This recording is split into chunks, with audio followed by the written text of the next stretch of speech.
আমরা যারা নতুন নামজারি আবেদন করতে চাই তাদের জন্য সবচেয়ে গুরুত্বপূর্ণ এই কিছু স্টেপ যা জানা আমাদের জরুরি।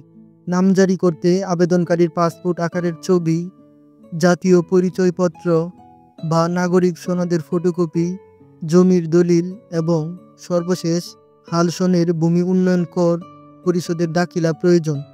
এছাড়া ওয়ারিশ সূত্রে সম্পত্তি হলে ওয়ারিশান সনদ বা বায়া দলিল প্রয়োজন হতে পারে। সাধারণ কাগজপত্র, প্রথমেই আমরা আবেদনকারীর ছবি লাগবে। আবেদনকারীর সদ্য তোলা 1 কপি পাসপোর্ট সাইজের ছবি এবং দ্বিতীয় পরিচয়পত্র, আবেদনকারীর জাতীয় পরিচয়পত্র, নাগরিক সনদ বা পাসপোর্টের ফটোকপি। 3 জমির দলিল, জমির মালিকানার মূল বা সার্টিফাইড কপি।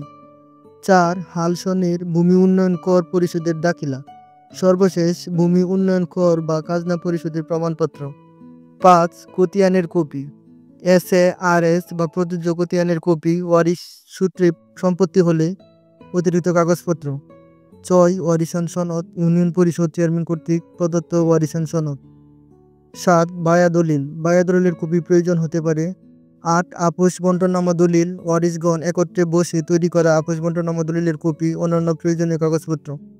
9 আদালতের রায়, আদেশ, ডিগ্রি, যদি কোনো দেওয়ানি আদালতের রায়, আদেশ বা ডিগ্রি থাকে তাহলে তার সার্টিফাইড কপি।